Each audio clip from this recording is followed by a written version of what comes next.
No quiero hablarte hoy, mi gran amor, de las cosas que aprendí en los discos. Te quiero contar cómo viví y todo lo que pasó conmigo. Vivir es mejor que soñar. Yo sé que el amor es una cosa hermosa y sé también que cualquier canto es menor que la vida de cualquier persona. Por eso cuidado, mi amor, hay peligro en la esquina. Ellos ganaron y hay luz roja para nosotros, que somos jóvenes, para abrazar a tu hermano y besar una muchacha en la calle. Para eso se hicieron tu brazo, tu labio y tu voz. Si me preguntas qué pasa con mi pasión, te digo que estoy encantada con una nueva invención. Me quedo acá en esta ciudad, en donde está mi ilusión, pues veo venir en el viento el olor de la nueva estación. Yo sé de todo en la herida viva de mi corazón. Hace tiempo que te vi en la calle, cabello al viento, gente joven reunida, dibujado en la memoria, ese recuerdo es el que duele más. Mi dolor es descubrir que a pesar de ya haber hecho todo lo que hicimos, seguimos siendo los mismos y vivimos. Seguimos siendo los mismos y vivimos como nuestros padres. Nuestros ídolos siguen siendo los mismos, las apariencias ya no engañan más. Vos decís que después de ellos no apareció ninguno más. Vos podrás decir hasta que estoy por fuera o que estoy inventando, pero sos vos con tu nostalgia que no ves. Pero sos vos con tu nostalgia que no ves que lo nuevo igual vendrá. Hoy yo sé que quien me dio la idea de una nueva conciencia y juventud está en casa, guardado por Dios, contando el vil metal. Mi dolor es descubrir que a pesar de ya haber hecho todo lo que hicimos, seguimos siendo los mismos y vivimos. Seguimos siendo los mismos y vivimos. Seguimos siendo los mismos y vivimos como nuestros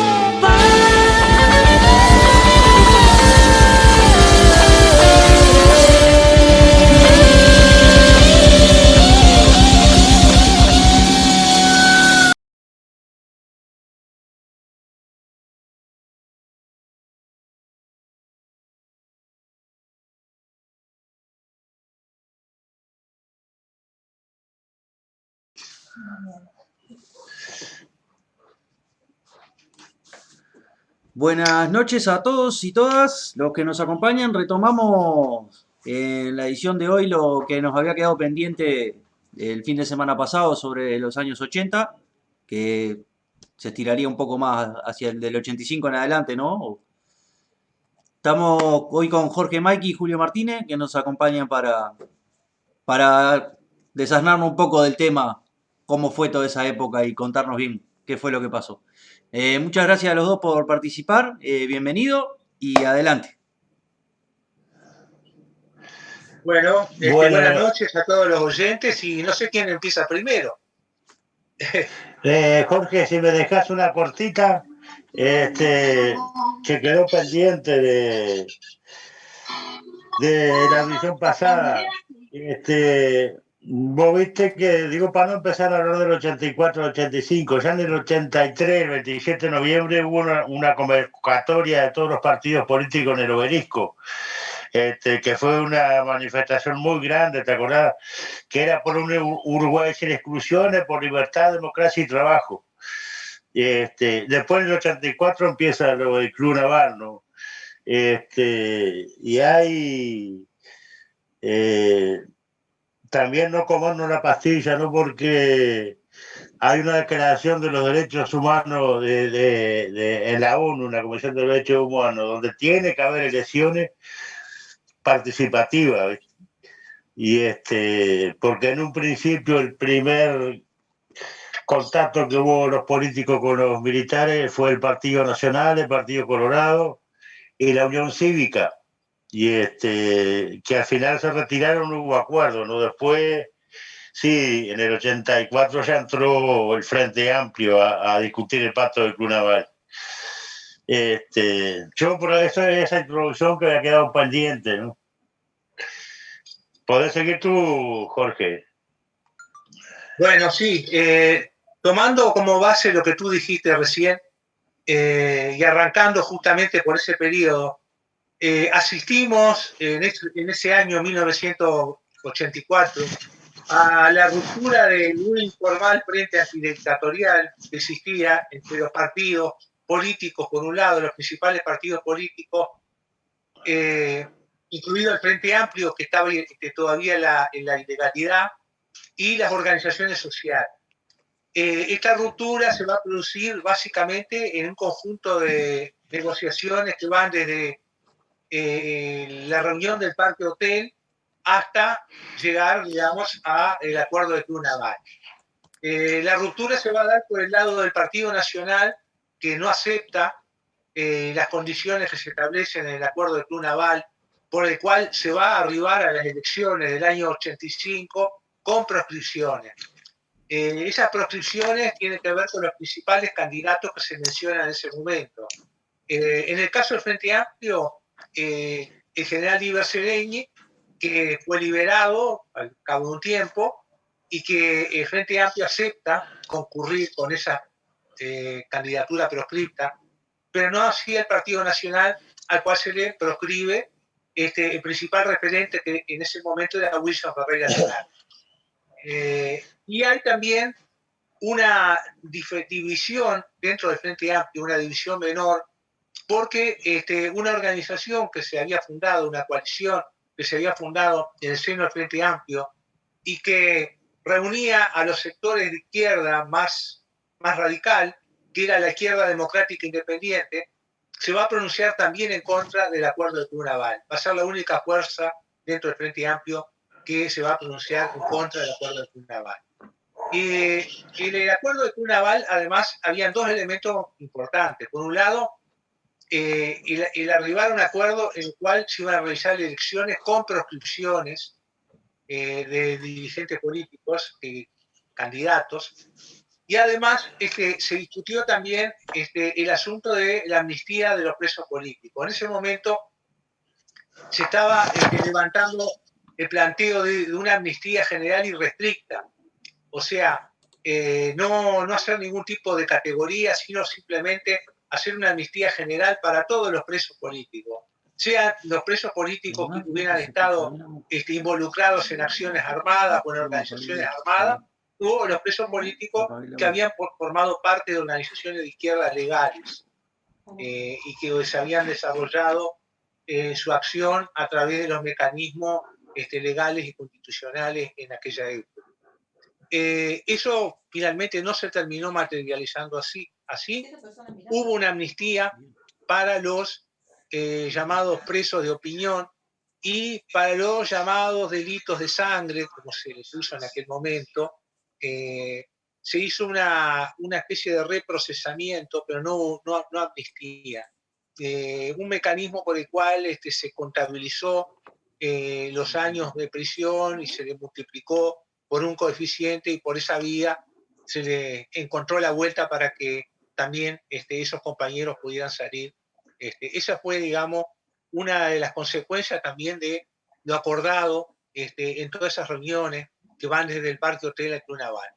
Y eso evidentemente generó ya una división dentro de lo que podemos llamar un informal frente antidictatorial que se había generado en ese momento. Por eso en el año 85 el Partido Nacional tuvo que presentar otro candidato, que fue Sumarán, y obviamente que corrió con una disminución de posibilidades, lo cual evidentemente entraba dentro de los cálculos de los militares, porque los militares habían apostado de alguna manera a la candidatura de Sanguinetti. Era la candidatura de Sanguinetti la que les podía permitir salir adelante con un acuerdo que le garantizara la impunidad. En cierto modo era la candidatura que mejor les garantizaba la impunidad. Y además, de alguna manera, también le daba una cierta garantía de que iba a haber un continuismo económico en lo fundamental. Que en ese momento la candidatura de Wilson, que era una persona más impredecible, que había en el año 70,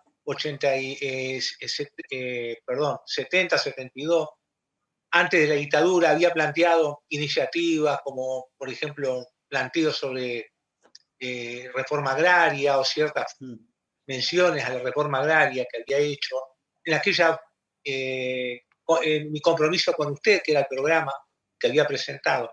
Bueno, todo eso hacía que Wilson no fuera muy confiable como candidato para las Fuerzas Armadas. Y la mejor prueba está que cuando volvió del exilio, yo me acuerdo que en ese momento estábamos todos en la Glaciada, ocupando la Avenida Libertador más bien, y estaba el ruido de los helicópteros allá arriba, y estaba justo bajando en el puerto y lo estaban deteniendo en ese momento. Yo creo que la gran mayoría de los que estábamos ahí, un alto porcentaje éramos de izquierda, pero que estábamos de alguna manera protestando contra la detención y la proscripción de dicho candidato. Y efectivamente lo detuvieron y lo mandaron a un cuartel a Flores, y estuvo como varios meses detenido. Todos sabemos que después Wilson hizo una pirueta, pero eso fue más adelante, hacia el año 1986, y pasó a justificar de alguna manera la ley de impunidad. Es más, todavía la redacción de la ley tuvo un papel fundamental Gonzalo Aguirre Ramírez, que fue vicepresidente fue candidato a la vicepresidencia de la República y fue uno de los coautores de la ley de caducidad. Que le hicieron ley de caducidad de la pretensión punitiva del Estado, porque los militares no aceptaban la amnistía, porque al principio se había propuesto como una ley de amnistía. Y Sanguinetti desde el principio empezó con el planteo de que así como había habido una amnistía de los presos políticos, tenía que haber una amnistía simétrica de los militares con el objetivo de llegar a lo que él decía, una pacificación del país, que no podíamos vivir con los ojos en la nuca, con todos esos argumentos que después se utilizó cuando lo del voto verde y lo del voto amarillo. Y entonces creo que el panorama, para dar un primer análisis, una primera conclusión, es que el movimiento popular, el movimiento social venía empujando muy fuerte en el año 83-84 con aquel plenario de trabajadores que era el PIT. El PIT no era todavía el PIT-CNT, ¿no? Muy horizontal, muy participativo, ¿no? Donde cada gremio estaba representado, ¿no? Aquella movilización de la plaza 1 de Mayo, que todavía no se llamaba 1 de Mayo, que reunió cantidad de gente, enorme cantidad de gente. Y después todo eso de alguna manera entró en el aro de la transaccionalidad, en la tranza. De alguna manera todo ese movimiento que hubiera podido lograr una salida dictatorial, antidictatorial, mucho más neta, mucho más clara, con elecciones sin proscripto, ¿no? Lo fueron metiendo en un corral de rama. Y todas las piezas fueron encajando, ¿no? La restauración de las viejas CNT con la vuelta de los viejos dirigentes, más moderados que los fundadores del PIB, ¿no? una organización ya un poco más vertical que la del propio PIB, la concertación nacional programática, en la cual se pretendió de alguna manera continuar con acuerdos que ya eran mucho más polémicos, porque una cosa es que se junte todo el mundo para sacar la dictadura, y otra cosa es, ya sacada la dictadura, ya realizadas elecciones, y ya formado un gobierno que, como el de Sanguinetti, era un gobierno en definitiva, un gobierno burgués, para decirlo así, hubiera que colaborar todavía con ese gobierno. Y esa concertación nacional programática también creó divisiones dentro de la izquierda.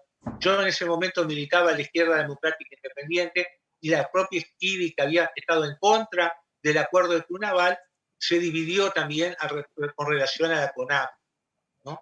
Entonces vamos viendo cómo va cambiando el panorama y cómo de alguna manera el nuevo gobierno no solo, digamos, va a proteger la impunidad de los militares, ¿no? Y luego esa lamentablemente va a ser ratificada en un plebiscito, sino también se va a asegurar de alguna manera una continuidad económica, lo fundamental. Hubo cosas que cambiaron, pero otras que siguieron vigentes. Bueno, como una primera intervención, eso es lo que podemos plantear por ahora. Sí, queda... Ah, ahora sí, estaba silenciado. Queda planteado, sí, y que... Para que me corté porque estoy hablando con papá que se le cortó el... Va a ver si puede reenganchar, entrar de vuelta a la reunión que se le cortó. Que, digo, es un tema medio extenso, ¿no? Yo no me planteo muy bien el tema de lo que fue la reforma, el tema de los militares, que son cosas que se vinieron hasta el día de hoy, que hay posiciones divididas en ese tema un millón, ¿no? Porque, digo, hoy por hoy dentro del planteamiento mismo, digo, trayendo todo esto al momento actual, ¿no? Digo, hay militares que están a favor y hay militares que están en contra de lo que es el tema de la luz que hablábamos hoy. Que, digo, son todos temas que por más que hayan pasado hace 20, 30 años atrás, se traen también hacia el hoy. Sí, sin duda. Ahí tenemos las raíces prácticamente de todo un proceso que ha continuado hasta hoy. Fíjate que la ley de impunidad está un poco en el limbo. Teóricamente la habrían derogado, pero no está clara su derogación. Sí, no obvio. está muy clara. Y operó un largo periodo de tiempo. Pero además operaron otros mecanismos que también de alguna manera aseguraron la impunidad de los militares. Y bueno, las movilizaciones, unos años después empezaron las movilizaciones de madres y familiares, y se han repetido año tras año, y después de todo un periodo de tiempo han ido muriendo represores, y solo se ha logrado que una veintena de represores, cierto que algunos de los más emblemáticos, hayan ido a parar a prisión, no en las condiciones que todos hubiéramos deseado. Algunos fueron a prisiones de lujo, ¿no? Sí, obvio. Y bueno, es decir, el resultado de todo esto ha sido bastante ambiguo, ¿no? Para decirlo de una manera suave. Pero en términos generales los militares salieron muy bien parados.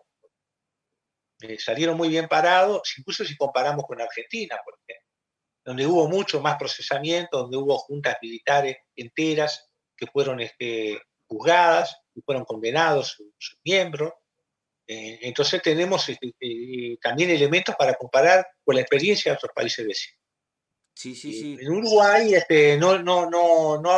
no alcanzamos la impunidad total que se alcanzó en Brasil, por ejemplo, en cual prácticamente ningún militar de los que participaron en el golpe militar del año 64 y todo el proceso de militarización que siguió la sociedad brasileña, ninguno fue juzgado, pero tampoco tuvimos, por ejemplo, la mayor, digamos, efectividad que tuvo los juzgamientos en Argentina. Hay un déficit muy grande en ese terreno. Y hay cosas que no creo que se vayan a aclarar. Más allá de la posición que tenga cada uno de lo que se hizo, lo que no se hizo, lo que no lo vivimos, ¿no? Digo, cada cual puede tomar su posición. Pero aparte de todo eso, digo, hay cosas que a criterio personal se tienen que esclarecer mismo por la sociedad, ¿no? Digo, porque Sí, sí, no, son claro. parte de la historia de todos nosotros, al que le guste y al que no le guste. Digo, pero son partes Mira, necesarias de aclarar. Gonzalo Aguirre, en el debate sobre la ley de impunidad, la ley de caducidad, en el año 87, creo que en el debate, 86, en el debate de las cámaras, dijo una cosa, hizo una confesión y dijo lo siguiente. Si nosotros le negamos a los militares, ¿no?, la posibilidad de que aquellos que tuvieron un proceso represivo no sean juzgados, mañana cuando necesitemos llamar a los militares para tener que controlar una huelga en el puerto, no nos van a responder. Así, más o menos, palabras más, palabras menos. Y ahí está la médula del asunto. Para aplicar una política económica de continuismo neoliberal, que básicamente comenzó a ser aplicada a fondo durante la dictadura, se hace necesario un aparato represivo disponible. Y para eso tenés que contentar a los que controlan ese aparato. Es así, es sencillo. La lógica del fondo es esa, ¿no? Tenés que tener a los milicos de tu lado. Si no los tenés contentos o satisfechos, mañana cuando lo necesitas no lo vas a tener. ¿Necesitar para qué? Para defender los privilegios de la clase dominada.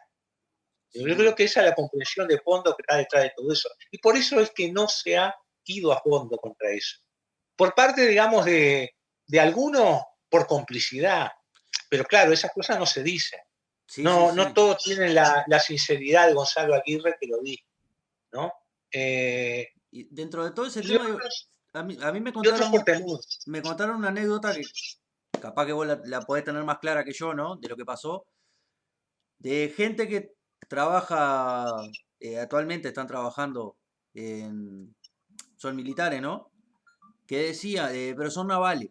Y ellos contaban que la naval en sí cuenta que en el periodo de dictadura se pusieron en contra del gobierno, apuntando no me acuerdo, si mal no recuerdo, me dijo que fue a la vuelta del cerro por ahí, con los barcos apuntando hacia adentro para ir en contra del tema de lo que estaba pasando con todo el tema de la dictadura, del golpe de Estado. Sí, eso fue, si yo no me olvido, no recuerdo mal, capaz que hubo algún otro episodio, pero creo que eso fue en febrero del año 73, cuando el almirante Zorrilla, que era jefe de la Armada, estuvo en contra del pronunciamiento que hizo el acuerdo que en la base Boiso Lanza hizo Bordaberry con los militares, ¿no? Ese acuerdo fue prácticamente el preludio del golpe de Estado. Seguro. Y los militares de la Armada se opusieron a eso porque entendían que eso era prácticamente habilitar el golpe que, bueno, unos meses después vino efectivamente, ¿no? Eso fue en febrero. Y colocaron los barcos, como tú decís, apuntando justamente, inclusive varios barcos fueron puestos en estado de guerra, prontos inclusive para intervenir, ocupar toda la Ciudad Vieja, acordonaron toda la Ciudad Vieja, y ahí esa gente estaba toda en contra en ese momento de golpe, salvo el Pugna, salvo los fusileros navales. Ahí el ejército tenía un caballito de Troya dentro de la Marina, que eran los fusileros navales. Bueno, eso después, más adelante, con la renuncia del almirante Zorrilla y la sustitución por otro mando, el ejército en definitiva logró neutralizar ese foco, vamos a decir, constitucionalista que existía dentro de la Marina. Eso fue en febrero del año 73. Obviamente que durante el periodo dictatorial hubieron militares, no solamente los militares que después formaban parte del Frente Amplio, que muchos de los cuales fueron procesados y marcharon a prisión, tuvieron largos años de prisión, caso del general Baliñas, Licandro, Supriategui, y otros más, sino también incluso militares que no eran del Frente Amplio, pero que expresaron su... Pero fueron casos, yo diría que son casos muy puntuales. Muy puntuales. Y básicamente la dictadura militar, a través del acuerdo de las logias militares, creo que habían dos logias, y yo por lo menos he oído nombrar, que es la muy conocida, los Tenientes Artigas, ¿no? Que se mantiene plenamente hasta hoy. Y había una logia, creo que se le llamaba la logia del Chucrut, que no sé si era por algún chucrut que se comió en alguna comilona, pero se hablaban de esas dos logias. Pero no había diferencia, ¿no? Básicamente defendía lo mismo, ¿no? Sí, sí. La política anticomunista, la política represiva, bueno, todo lo que nosotros escuchábamos en los boletines de la prensa, fuerzas conjuntas y las publicaciones que ellos hicieron en esa época, ¿no?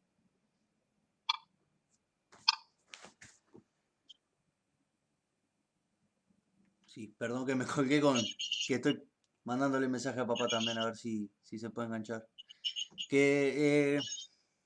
Sobre el tema, a ver, acá llegamos, según lo nombrado por vos, promedio hasta el del 85-87, ¿no? Sí, sí, sí. La CONAPRO ya comenzó a operar en el año 85, 86 más o menos. Y bueno, fue digamos, una especie de gran mesa redonda en la cual se invitó a todos los partidos políticos para hacer una serie de acuerdos que constituyeran una especie como de política de Estado, o sea, que fueran ejecutados por el gobierno que ya se había electo.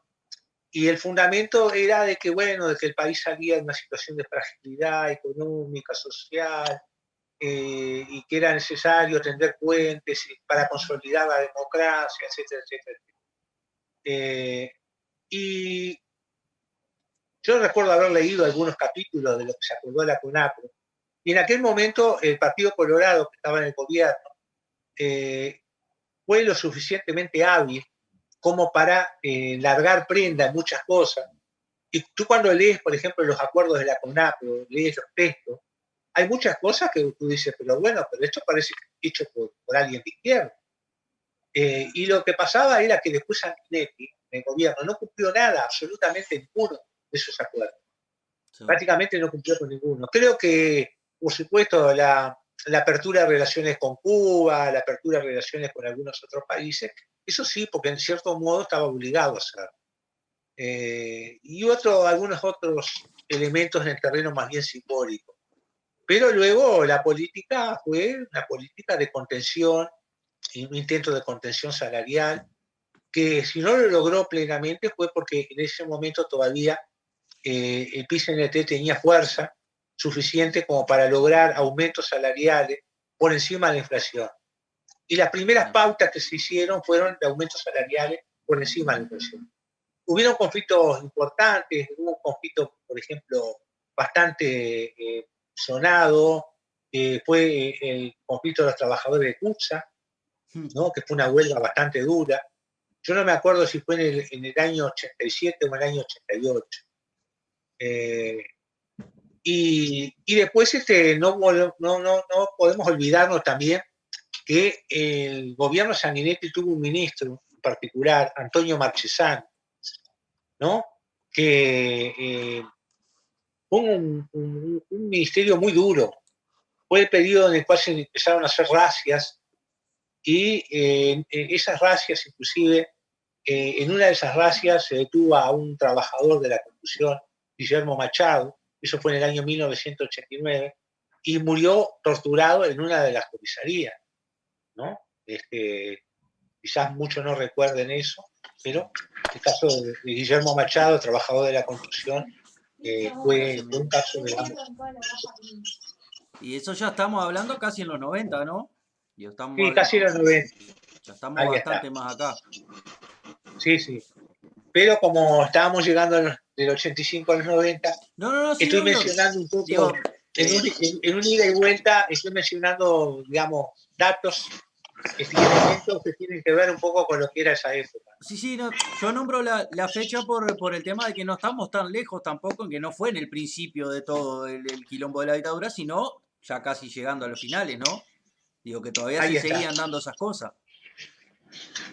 Bueno, ya lo estamos viendo a Julio ahí. Ahí volvió. No sé si se ha restablecido el audio. Ahora estoy conectado, ahora sí, porque me llegó la recarga, me había quedado sin carga. Bueno, bien. Está, ¿qué va a hacer? Salí para afuera para engancharme con el celular y no hubo caso. No pude. Pero no sé qué estamos, en qué época estamos. Anduvimos repasando por ahí. A ver qué se le trancó. Hola. Ahora sí.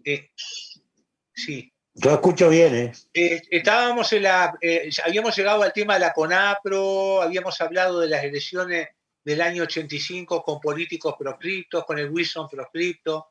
Hablamos de la salida de los presos políticos y de que no hubo una amnistía general para todos, sino que algunos fueron amnistiados y otros fueron reprocesados y por esa vía salieron todos. Bueno, dijimos algo de la CONAPRO, la Concertación Nacional Programática y las diferencias que creó eso dentro del movimiento popular. Básicamente llegamos hasta ahí, Julio. Está, es de destacar del 83 para adelante el entusiasmo de la gente en participar en política, ¿no? Y eso lleva a una acumulación de la izquierda un poco, por más que haya obtenido un 21%, creo que tuvo en la elección del 85, y Sanguinetti creo que tuvo un 46%, algo de eso, pero creció el frente igual, ¿no? Y empieza la militancia, en el 85 empieza la militancia más firme, ¿no?, del frente. Pero creo que hubieron errores, ¿no?, que fueron dejando, si bien se siguió acumulando, fueron dejando para atrás los conceptos básicos de lo que fue el Frente Amplio, ¿no? De las banderas del Frente Amplio. Militar en el 85 era bravo, había mucho sectarismo, no te dejaban entrar. Cuando se iba a decidir algo, te copaban los comités, algunos grupos políticos. Los informes venían a destiempo, tarde, sin oportunidad de discutirlo. Yo creo que desde el voto amarillo y el voto verde, cuando se crea la comisión de los notables, ahí empieza a ir para atrás lo que la organización popular, ¿no? Dejando de lado la participación, ¿no? Que eso me parece que hay que resaltarlo, ¿no? Porque todo eso lleva las consecuencias de estos días, de por qué la baja militancia, por qué militante rentado, por qué la pérdida de emoción, de entusiasmo, y el seguimiento de los líderes, ¿no? Claro, Sanguinetti lo primero que propone es la liberación de los presos políticos, pero quería equiparar a todo, ¿no? A una amnistía general para los militares y los presos políticos.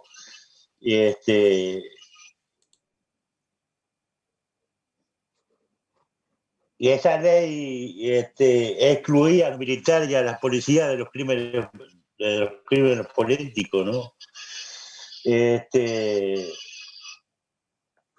Y bueno, después creo que hace otra ley,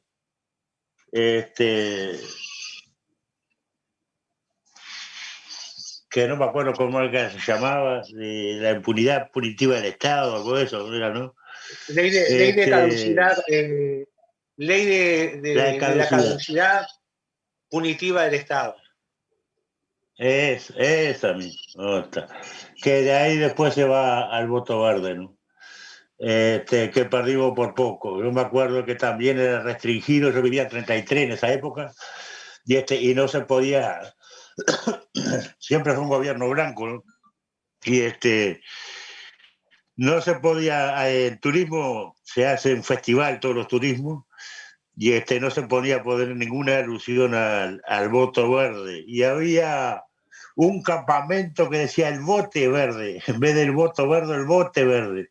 Y ingenio popular, ¿no? Y y bueno, se trabajó bien, se trabajó bastante, pero no alcanzó. Pero no alcanzó para eso, ¿qué va a hacer? No sé. Ponemos una, ¿Ya algo más, Jorge? ponemos una pausa ¿Ya? por acá, que se nos Dale, termina el tiempo de la reunión. Vuelvo a abrir la reunión y ahí dale, ya vamos, Perfecto. tenemos el dale. otro rato para cerrar bien lo que tengan para decir.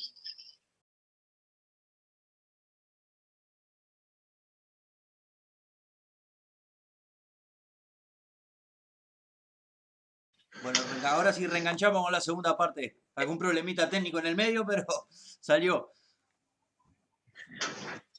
Bueno, yo iba a decir que en la época de los 80 se crea el SERPAJ, ¿no? Un servicio de paz y justicia. Y ahí empieza una visión distinta vamos a decir, no de la militancia, sino del concepto de militante, ¿no? Porque los presos políticos en esa época tenían un concepto de lo que era el militante, ¿no? Para ello, militar suponía mantener una postura ideológica que rechazaba las consecuencias de su militancia, ¿no? Que los convirtiera en víctimas. La prisión, la tortura, la muerte, son consecuencias de la lucha por una sociedad nueva, ¿no? Entonces, ese concepto fue lo que llevó a que ellos no denunciaran internamente a nivel internacional las torturas, ¿no? Las organizaciones y los presos que salieron, que se empezaron a ir a París, a Suecia y a muchos otros países de Europa, se empiezan a organizar, sobre todo en París, ¿no? Y a denunciar las torturas y a denunciar los malos tratos. Y en eso también llega la Cruz Roja, ¿no? Y eso como corolario, vamos a decir, a todo ese proceso que vino y la incidencia que tuvo la militancia internacional en denunciar los casos de tortura y eso que en organismos internacionales, ¿no?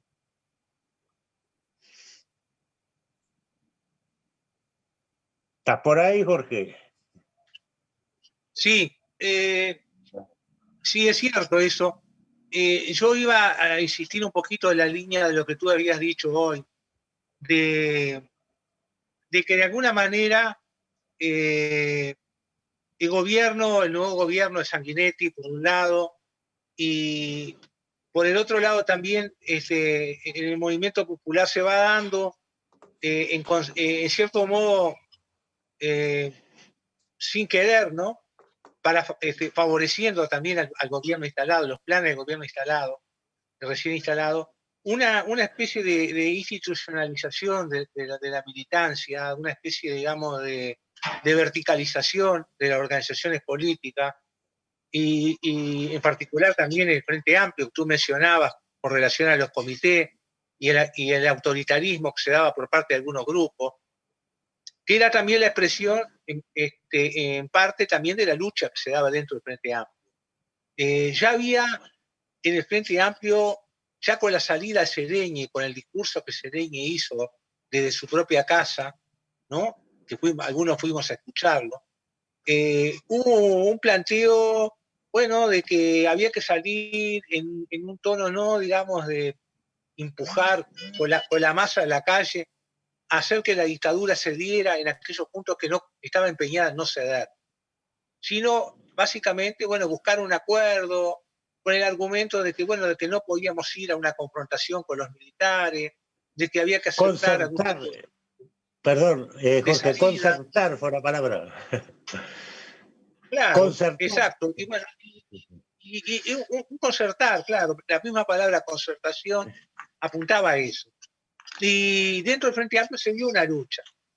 El sector más extremo del Frente Amplio es representado por el PGP, Partido por el Gobierno del Pueblo, estaba liderado por Batalla. En el año 1989 se va del Frente Amplio.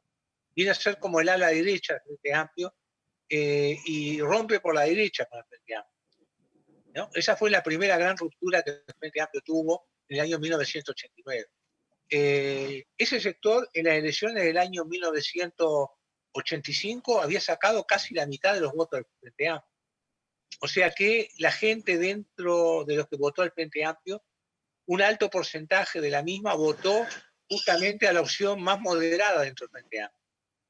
En aquel momento, por ejemplo, la opción más radical, que estaba expresada por la IDI, que era partidaria de una salida mucho más neta, mucho más democrática, mucho más abiertamente antidictatorial, obtuvo aproximadamente 30.000 votos y solo pudo sacar un diputado. Luego, por supuesto, todas las demás posiciones que dentro del Frente Amplio ocupaban, digamos, un perfil centrista, ¿no? Fueron los que fueron, digamos, ocuparon el restante rango de votos, ¿no? El Partido Comunista, el Partido Socialista y otras organizaciones. O sea, ya hay una tendencia que se empieza a dar dentro del Frente Amplio a la transaccionalidad, ¿no? A la conciliación, que obviamente hasta que no se produce la caída de la Unión Soviética, la desintegración de la Unión Soviética en el año 1989 y la crisis del Partido Comunista que se divide en el año 90, 89-90, también con un desprendimiento hacia la derecha de todo un sector que después va a formar la Compa y otros que van a otros sectores, incluso Asamblea Uruguay. El mismo giro a la derecha de Astori, después de haber formado parte del ala izquierda, el FAS, en el año 84, Astori no tenía nada que ver con el Astori de hoy, absolutamente nada que ver, era lo opuesto. Era el Astori que defendía el no pago de la deuda externa, la realización de una auditoría, ¿no? Que defendía la nacionalización de la banca y del comercio exterior, y lo defendía con sólidos argumentos. Entonces, vamos a asistir, pero sobre todo después de los 90, a un giro muy grande, inclusive de algunas personas que habían sido en su momento los adalides del Frente Amplio del 71, de aquel espíritu del Frente Amplio del año 1900, y el programa del Frente Amplio del 71. Todo eso se comienza de alguna manera, muy tenuemente, a visualizar ya en este periodo. En el momento que se sacó la ley de caducidad, y frente al intento del general Medina de trancar, ¿no? De guardar en una caja fuerte, ¿no? Hacer una jugada fuerte de guardar en la caja fuerte, en su propia caja fuerte, las citaciones y declararlo públicamente de que él no iba a entregar las citaciones a los militares que tenían que concurrir a un juzgado. En ese momento se planteó por parte de algunos, inclusive el general Sereñi dijo que en ese momento un amigo le había sugerido una idea de buscar una salida, que invitara al enfrentamiento con los militares. Y obviamente al tiempo después salió lo de la ley de caducidad. La ley de caducidad la impulsó obviamente el Partido Nacional, el Partido Colorado, el Frente Amplio se opuso, pero dentro del Frente Amplio, antes de que saliera la ley de caducidad, hubieron sectores que eran partidarios de promover algún tipo de acuerdo con los militares, y ese acuerdo obviamente contemplaría alguna de las exigencias que los militares presentaban. Lo digo esto porque es una cosa que se mencionó en su momento, y entonces está mostrando eso de que en el Frente Amplio no había un acuerdo unánime en torno a oponerse a la ley de caducidad de la pretensión punitiva del Estado, o sea, la ley de impunidad.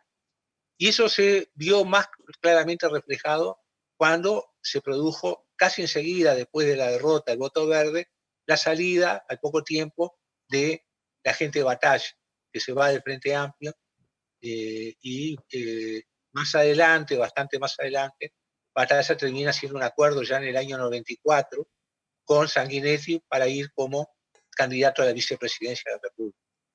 Volviendo, en cierto modo, al Partido Colorado del cual había salido, ¿no?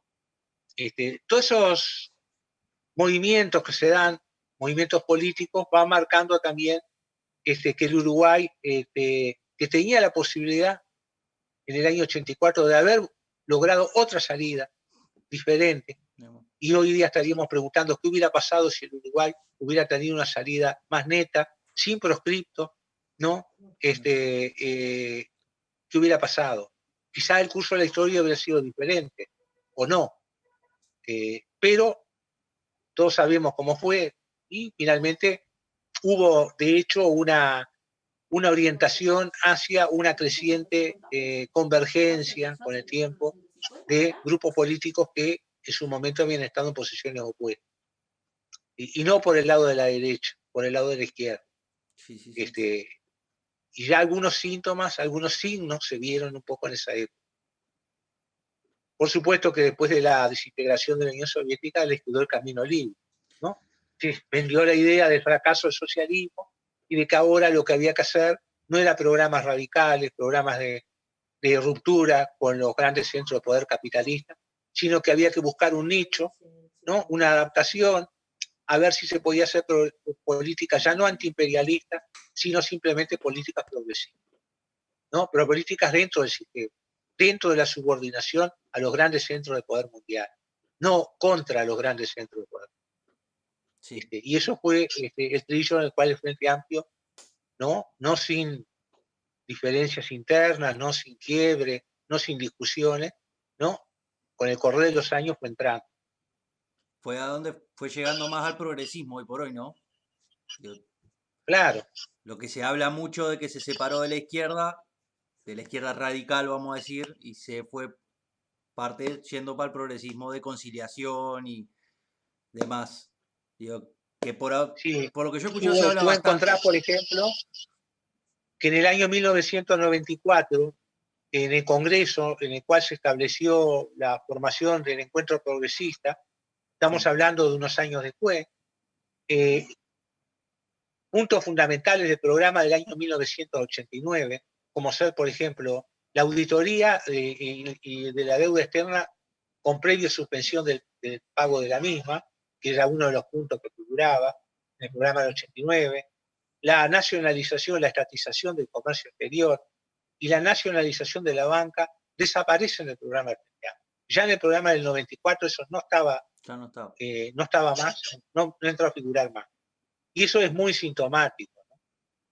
Junto con la formación del Encuentro Progresista, que fue un giro hacia la centro-derecha, hacia el centro, para buscar ampliarse, pero no hacia la izquierda, sino hacia el centro.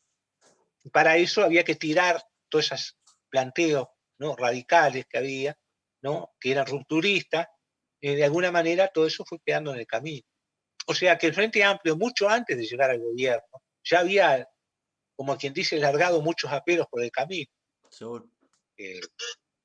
Sí, ya venía con la tesitura progresista y no tan izquierdista que tenía en su momento.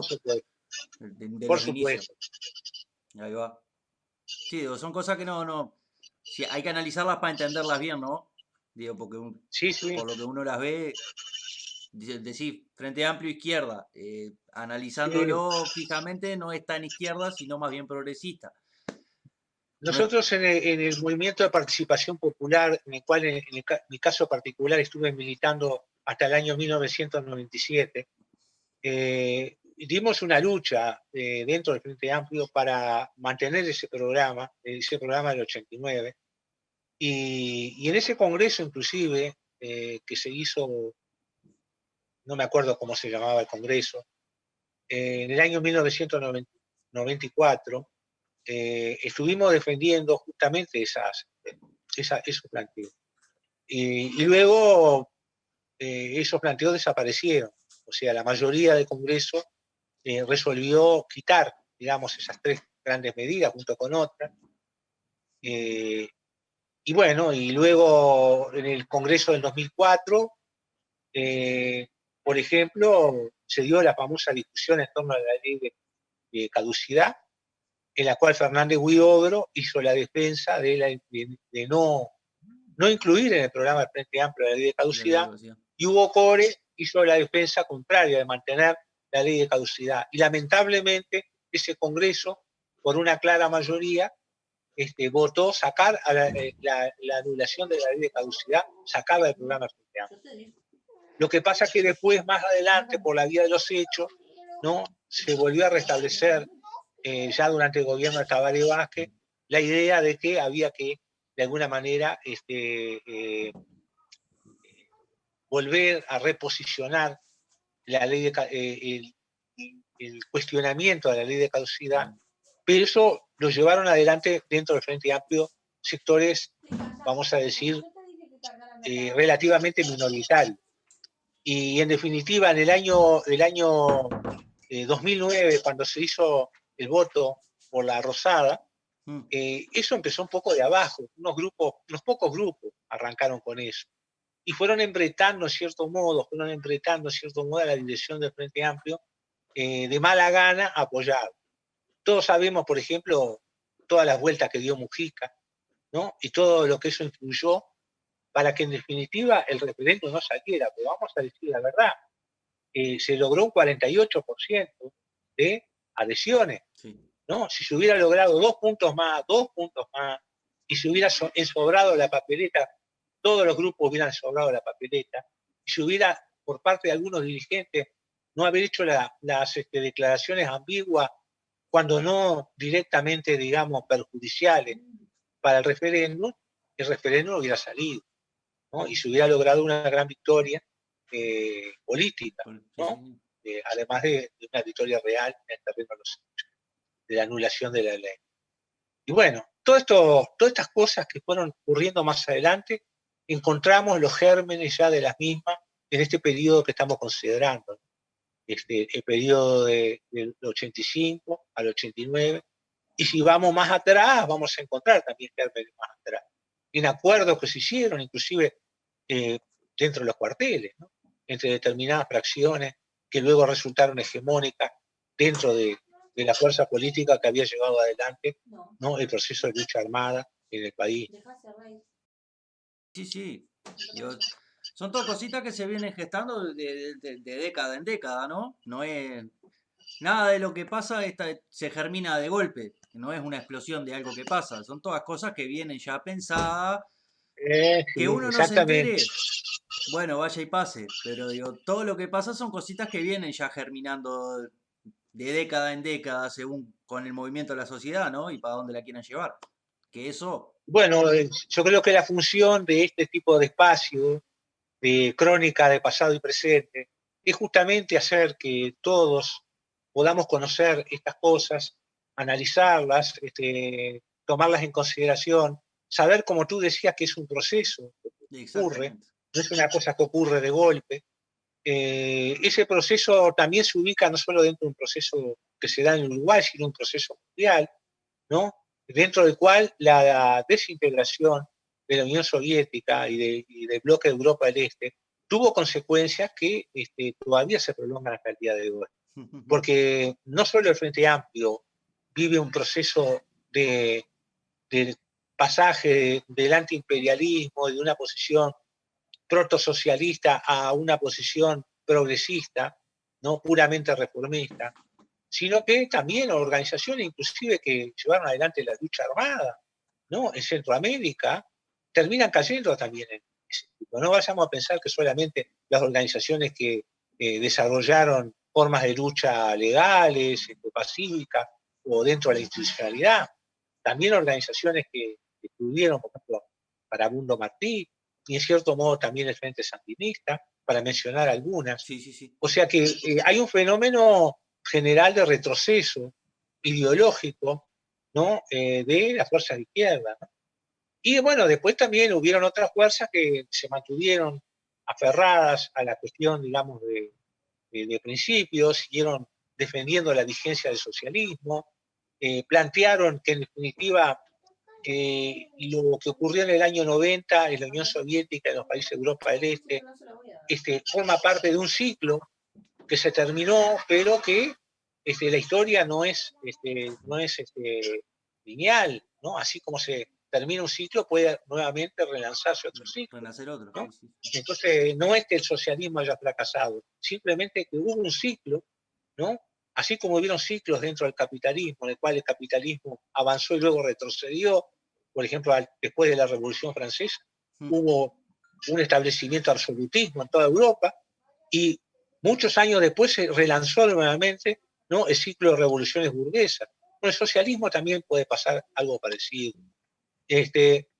Por supuesto que todos esos son temas muy complejos, da para hablar muchísimo, no nos queremos extender sobre la rama, pero Sí, es bueno sí. mencionar que también la realidad mundial, nosotros estamos separados por un medio de una burbuja de la realidad mundial, impacta también sobre el Uruguay. Sí, y fueron años en los cuales hubo un triunfalismo, ¿no? Fue el periodo en que salió tal Fukuyama a decir que era el fin de la historia, de que el capitalismo había triunfado definitivamente, ¿no? De que ya no había horizontes para ninguna transformación revolucionaria de la sociedad. Y es el discurso que todavía está pendiente el día de hoy. sí, No lo hemos podido revertir y no lo vamos a revertir hasta que no se generen hechos y procesos en los países que lo desmientan. Eso no quiere decir que nosotros no debamos ejercer, mientras tanto, la crítica de la palabra, ¿no? Pero la mejor manera de revertir eso es a través de la acción, a través de los hechos, a través de la reflexión, a través de analizar, bueno, cuáles fueron las limitaciones que tuvieron los procesos socialistas, tuvieron en el mundo, y cómo superarlas para nuevamente relanzar esos procesos, que son a esta altura una necesidad para la humanidad, porque o lo hacemos o por el contrario el capitalismo nos va a pasar a todos por encima y vamos a terminar destruyendo, no sé si el planeta, pero sí la posibilidad de tener una vida digna, una vida solidaria, y sobre todo el destrozo del medio ambiente que se está haciendo que se está en este generando, momento. Y sí. sí, En ese, solamente el lucro nada más, y el lucro y nada más que el lucro. y que en ese tema son temas muy complejos, ¿no? De ponerse a analizar en general, digo, por más allá de lo que cada cual tenga su ideología o que sea de derecha, izquierda, de centro, sea el que sea, digo, hay una cosa que escapa también, creo yo, ¿no? De algo personal, que escapa un poco de lo que es como sociedad, ¿no? Que es como vos decías, en parte por eso también es la generación del espacio de hacer transmisiones y encontrar distintos actores y hablar de distintos temas, ¿no? Que lo expliquen ustedes de la manera que vivieron, cómo lo ven, sea de izquierda, de derecha, sea de quien sea. Cada cual tiene derecho a expresar su posición, después nosotros tendremos la nuestra, ¿no? Sacaremos nuestra conclusión y veremos qué nos sirve y qué no. Pero de todo eso aprender. Pero perdimos un poco, digo, creo yo, en el tema social, ¿no? Que se perdió, no hay un consenso social de que o sos de izquierda o sos de derecha, que si bien la ideología lo define a uno por el camino que sigue en la vida, que eso lo tengo claro, digo, porque yo tengo mi ideología y sé que tengo que seguir esa ideología en lo que hago en el día a día en la vida. No puedo autoproclamarme, ponerle de izquierda y ser amigo y aliado del capitalista. No sé si se entiende, digo, hay cosas que no se pueden conciliar. Si tenés una ideología, tenés que seguir ciertos parámetros dentro de todo, ¿no? Digo, y creo que la parte social, de hoy por hoy, como estamos como sociedad, estamos muy, que no, vos sos de tal, no me importa, no sé, reventá igual. Y no creo que sea así. Si bien sí, cada cual tiene su ideología, pero en el tema social tendríamos que estar más unidos, porque están pasando un montón de cosas que solo con la unidad de la sociedad en sí, ¿no? Que es un poco, también si nos ponemos a pensar en la ideología de izquierda, socialista, el comunismo en sí, que plantea que una sociedad general, que se ayuden entre todos, ¿no? Digo, es un poco eso. Por más allá de salir de las ideologías, como digo, nos falta un poco en el tema social general de conciliar un poco más toda la sociedad y plantearnos como sociedad qué es lo mejor para todos nosotros, más allá de lo que hablábamos, de lo que sea un partido político u otro y la ideología. El tema de lo que nombraba de lo ambiental, estamos con el tema del quilombo UPM también ahora, que también es un tema capitalista, que se concilian un montón de cosas, que se entregan un montón de beneficios a empresas que el país en sí no ve ganancia, que al parecer también destruye todo lo que es el medio ambiente, y son cosas que en sí la sociedad no tendría que estar dividida en ese tema. Me parece a mí, ¿no? Digo, son temas que tendría que estar toda la sociedad unida sobre un ámbito que sabes que le va a hacer mal al país. O sea, al país, a Claro, la sociedad y al ambiente en sí. Digo, no tendría que haber una división de decir, ah, no, porque le da trabajo a 400 personas, 40 personas, 50 personas, y está bien que vengan a invertir, pero está bien que vengan a invertir si no te están matando. Mm, No sé si me explico, que falta esa conjunción de la sociedad en sí por temas comunes, sociales. claro. Justamente lo que falta quizás eh, es de mucha gente, y eso es lo que uno nota a veces también en las redes, ¿no? Las redes sociales, que han ido sustituyendo también otras formas de debate político que antes se daba. Eh, Tiene su lado positivo y su lado negativo. No estoy hablando de las redes en sí, sino cómo lamentablemente se Sí, utilizan. se utiliza. Y crean un pensamiento superficial, un pensamiento muy binario, ¿no? Blanco, negro, superficial, y muchas veces también se hacen determinados planteos sin mayor información y sin mayor análisis del contexto, ¿no? Para analizar un suceso cualquiera, hay que conocer el contexto. Si tú no conoces el contexto y querés hacer un juicio sobre un suceso, No se puede. ¿no? Podés cometer los errores mayúsculos, ¿no? Errores de interpretación enormes, ¿no? Y eso justamente es la tarea de espacios como este, es que la gente se le brinde elementos, nos brindemos elementos todos, ¿no? Pues no se trata tampoco de estar en una posición de sapiente, que somos los que conocemos, ¿no? Digo, escuchar elementos, brindar elementos, debatir, que significa también intercambiar y hasta polemizar, ¿no? La polémica es importante. Y es así que se va nutriendo, se va politizando la gente. Politizando en el buen sentido de la palabra, Sí, obvio. ¿no? Política viene de polis. Los griegos decían política, tiene que ver con todo lo concerniente a la polis, o sea, la ciudad donde vivimos, al mundo donde vivimos. Aquel que dice, por ejemplo, no me importa la política, expresa dos cosas. Por un lado, quizás rechaza una forma de política que le repugna y la generaliza y cree que todo, absolutamente toda política es así. Pero por otro lado, no expresa una idea que es política, porque si yo digo rechazo a la política, rechazo toda forma de política, en cierto modo estoy dejando el mundo tal como está organizado en este momento, dejándolo a manos de aquellos que lo dirigen. Si yo digo, no me importa la política, te estoy diciendo, haz lo que quieras, tú que sos el dueño de la política, sos el dueño del sistema, sos el que te beneficia con este sistema, ¿no? Dirigilo como quiera, yo paso, yo no opino. Entonces tú, en cierto modo, sin querer, estás siendo cómplice. Sí. Sos parte de una... Y hay todo un mecanismo para despolitizar a la gente. Al sistema le sirve a la gente despolitizada, la gente que no se interesa por la política, los jóvenes que no se interesan por la política.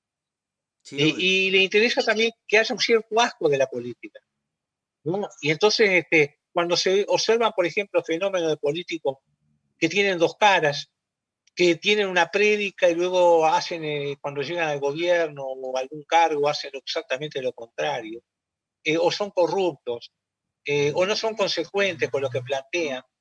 Entonces, claro, se genera un descrédito, pero ese descrédito al sistema no le molesta, a los dueños del sistema, del fondo no le molesta, Le hace bien. porque en definitiva esos representantes políticos son desechables, ¿no? Ah, la ciudadanía los repudia, los trabajadores los repudian, no importa, tenemos otro, presentamos otro que nuevos que vienen a hablar en contra justamente de la corrupción de esos políticos, y la gente inmediatamente, si no tiene una visión más profunda de la realidad, quizás los aplaudan. Aplaude el Y al chico.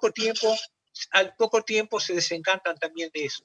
Y así sigue el juego, ¿no? Entonces, el problema es entender que estamos en una sociedad de clases, de que hay privilegios que no se justifican bajo ningún concepto. Exactamente. El otro día, por ejemplo, estaba leyendo que había más o menos unos 900 millonarios en el mundo que tienen en este momento aproximadamente el 30% del PBI mundial, algo así.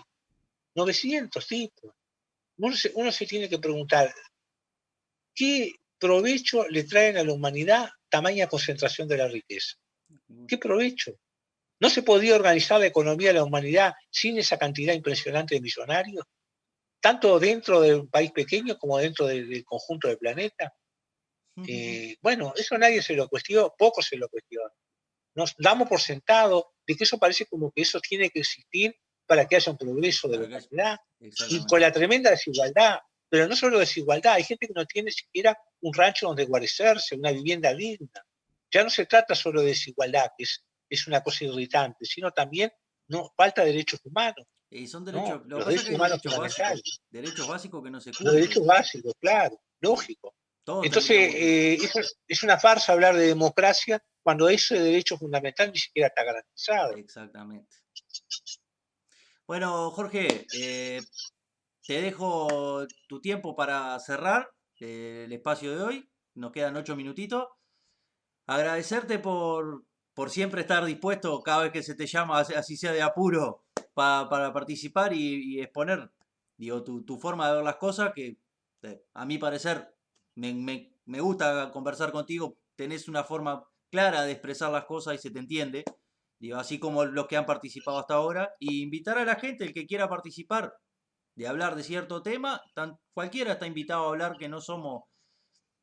A ver, ninguno de nosotros somos voceros ni nada. Esto es un espacio para que todos podamos participar y poner nuestra opinión y debatir de ciertos temas que creo que son del interés de todos. Y formarnos dentro de todo de algo más de saber de todo un poco. Bueno, muchas gracias, Jorge. Bueno, muchas gracias. Tú me decías que cerrara un poquito este espacio. Simplemente decir que lo que hoy estuvimos viendo, más bien en las dos últimas sesiones, fue un periodo muy importante de la historia de los últimos años del Uruguay.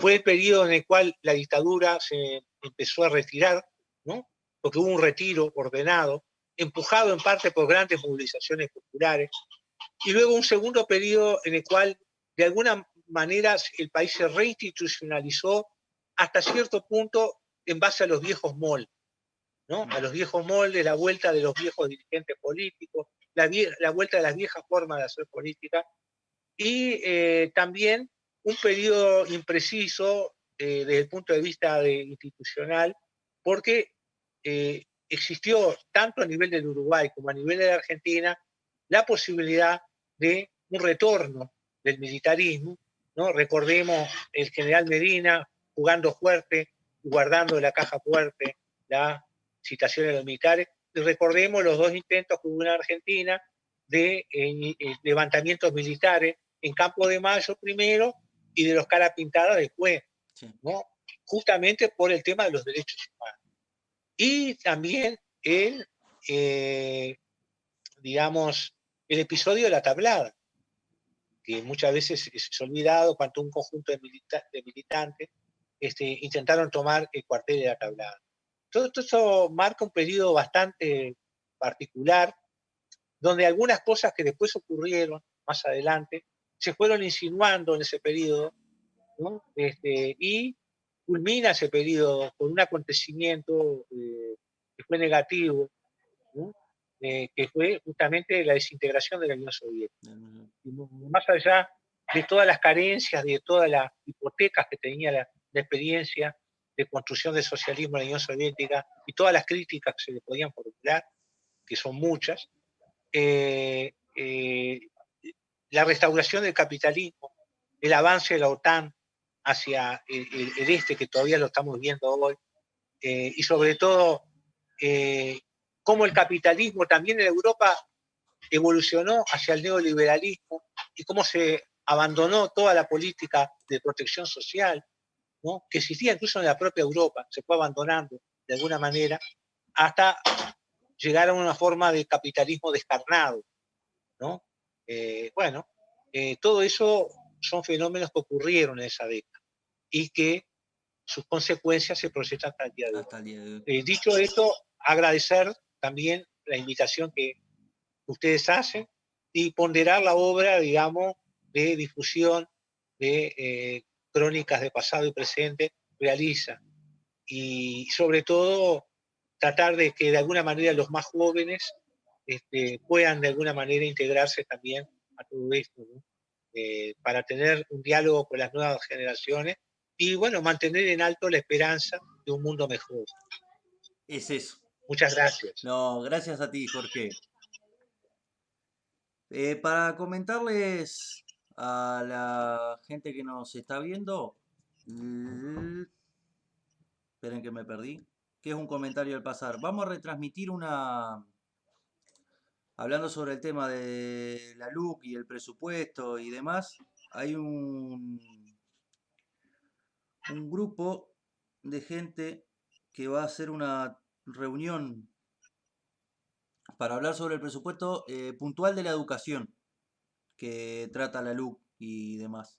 Y van a hacer una reunión que nosotros pedimos permiso y el espacio Crónica del Pasado y Presente va a retransmitir esa reunión para el que se quiera sumar, que es información que sirve. El que esté de acuerdo, el que no, nosotros tratamos de brindar información de todos los ámbitos posibles que suma, no resta. Desde la Intersocial de San José de Mayo. Es el martes 29, 19 y 30 y nosotros nos vamos a limitar a retransmitir lo que hablen ellos. Que para sumar un poco más al tema de la comunicación y que se entienda un poco más todo. Jorge, muchas gracias. Repito las gracias. Pronto te tendremos por acá nuevamente, que ya sos una habitué de la casa para poder hablar. Bueno, muchas gracias y hasta pronto. Hasta luego. Y saludos a todos los oyentes.